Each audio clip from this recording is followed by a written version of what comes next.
Nakasaad sa Article 1 na si VP Sara ay nagkasala ng betrayal of public trust, nakagawa ng paglabag sa konstitusyon at high crime sa kanyang live press con noong November 23, 2024. Huwag kang mag-alala, ma'am, sa security ko. Kasi may kinausap na ako na tao. Sinabi ko sa kanya, kapag pinatay ako, patayin mo si BBM, si Lisa Araneta, at si Martin Romales. No joke. No joke. No joke. Nagdilin na ako, ma'am.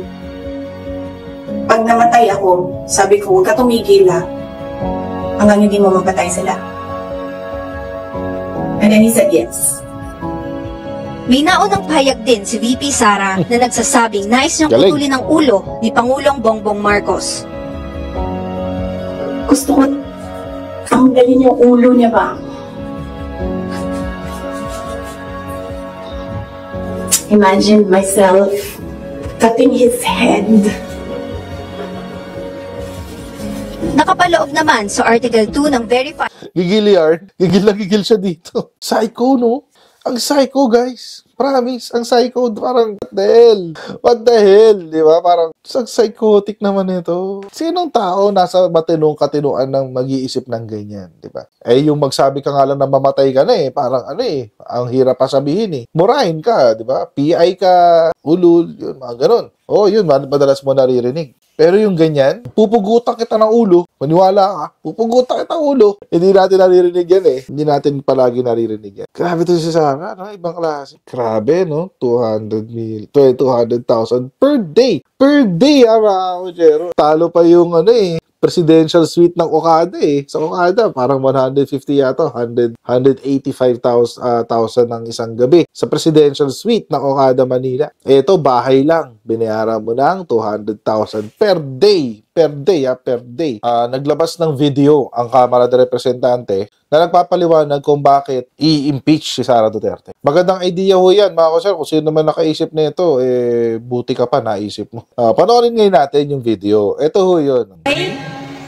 Sara Zimmerman Duterte, do solemnly swear that I will faithfully and conscientiously fulfill my duties as Vice President of the Philippines. She may not like my answer. She may not like how I answer. But I am answering. You swear to tell the truth, the whole truth, and nothing but the truth in this inquiry, so help you God. Pag pinatay ako, patayin mo si BBM, si Lisa Araneta, at si Martin Romales. No joke. Imagine myself cutting his head.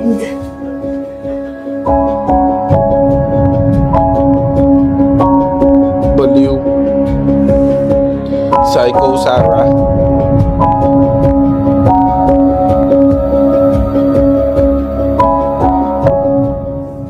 Noong ikalima ng Pebrero 2025 ay inimpeach ng House of Representatives si Vice President Sara Duterte matapos beripikahin at pirmahan ng 215 House members ang Articles of Impeachment laban sa kanya. Alinsunod sa Article 11 ng ating konstitusyon, hindi na kailangang magsagawa ng impeachment hearing ang House kung ang Articles of Impeachment ay pinirmahan na ng 1/3 ng lahat ng miyembro nito. Sa 306 na kasalukuyang miyembro ng House sa 19th Congress, 215 o higit pa sa kinakailangang 102 members ang lumagda sa Articles of Impeachment o kaya't ito ay agarang na itransmit sa Senado. Bukod sa naunang 215 House members, mayroon pang 25 mambabatas ang dumagdag sa pagberipika at pagpirma sa impeachment complaint. Dahil dito, halos 80% na ng buong House of Representatives ang sumusuporta sa impeachment ni VP Sara. Ngunit bakit nga ba na-impeach si VP Sara? Yun, ito importante. Ano-ano nga ba ang grounds na nakalagay sa verified complaint for impeachment? Nang manumpa siya bilang pangalawang pangulo ng ating bansa noong July 1, 2022, nangako siya sa bayan na pangangalagaan at ipaglalaban ang konstitusyon at ipapatupad ang mga itinakdang batas nito. Ngunit sa loob ng 3 taon niyang panunungkulan, paulit-ulit na nilabag ni VP Sara ang kanyang sinumpaan, kung kaya't siya ay na-impeach sa ilalim ng mga sumusunod na batayan: culpable violation of the Constitution, betrayal of public trust, graft and corruption, other high crimes. Ang mga paglabag na ito ay patunay lamang na siya ay hindi angkop manungkulan sa gobyerno at nararapat na maalis sa pwesto sa pamamagitan ng impeachment. Ang daming news clips na. Ang daming news clips na. Tingnan natin. Other high crimes.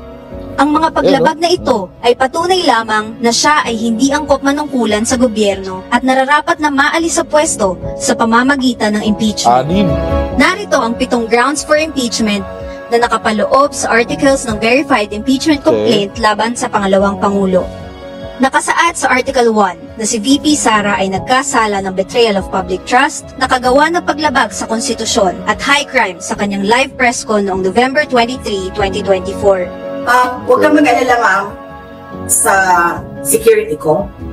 Kasi may kinausap na ako na tao. Sinabi ko sa kanya, kapag pinatay ako, patayin mo si BBM, si Risa Araneta, at si Martin Romales. No joke. No joke. No joke. Nagbilin na ako, ma'am. Pag namatay ako, sabi ko, huwag ka tumigil, ha, hanggang hindi mo mapatay sila. And then he said yes. May naunang pahayag din si VP Sara na nagsasabing nais niyang Galing. putulin ang ulo ni Pangulong Bongbong Marcos. Gusto ko tanggalin yung ulo niya ba? Imagine myself cutting his head. Nakapaloob naman sa Article 2 ng verified Gigil yarn. Gigil na gigil siya dito. Psycho, no? Ang psycho, guys. Promise. Ang psycho. Parang, what the hell? What the hell? Di ba? Parang, psychotic naman ito. Sinong tao nasa matinong katinuan ng mag-iisip ng ganyan? Di ba? Eh, yung magsabi ka nga lang na mamatay ka na eh. Parang, ang hirap pa sabihin eh. Murahin ka, di ba? PI ka, ulul, yun, mga ganun. Oh, yun, madalas mo naririnig. Pero yung ganyan, pupugutan kita ng ulo. Maniwala ka, pupugutan kita ng ulo. Hindi natin naririnig yan eh. Hindi natin palagi naririnig yan. Grabe to si Sara, no? Ibang klase. impeachment complaint na nagkasala ng betrayal of public trust si VP Sara dahil sa maling paggamit at paglustay ng public funds. Sa 2 taon ng kanyang panunungkulan bilang pangalawang Pangulo, nagkaroon siya ng direktang kontrol sa confidential funds na nagkakahalaga ng 612,500,000 pesos na ginastos sa hindi maipaliwanag na paraan. Ayon naman sa liquidation report ng OVP, ang 2022 confidential funds sa halagang 125 million pesos ay na-liquidate at na-disburse mula December 21, 2022 hanggang December 31, 2022 o sa loob lamang ng 11 araw kung saan 4 pa rito ay non-working holiday. 16 million pesos mula Ang galing, no? Paano kaya siya nakapag-distribute ng pera sa panahon ng holiday? So, ibig sabihin, mga kotsero, in-encash na yon bago pa mag-holiday. Hindi naman mangyayari yun ng wala lang. So, ibig sabihin, sa 125 million na 11 days, 4 na araw doon, holiday, na special non-working holiday. Hindi pala special, regular holiday pala. Naiplano niya, nakunin yung cash noon. I-withdraw na bago mag-holiday. Para may budget. Budget para saan? Hindi ko alam. Baka kailangan niya ng regalo. Ipanre-regalo niya sa sa jowa niya. Joke. Ipanre-regalo niya sa asawa niya ng gas station. Ay, hindi gas station ba asawa niya? Si Man Scarpio? Hindi natin alam. Pero baka, di ba, may pinagregaluhan siya ng gas station. Rito ay ginamit para sa maintenance at rental ng safe houses na ang ilan ay nagkakahalaga pa ng 200,000 pesos kada araw. Sarap. Lumalabas na Grabe, no? 200,000 pesos kada araw, guys. Yun ang ginastos si Sara Duterte sa safe house. Sino ba yung tinago niya sa safe house at ginastos niya ng 200,000 per day? Grabe siya.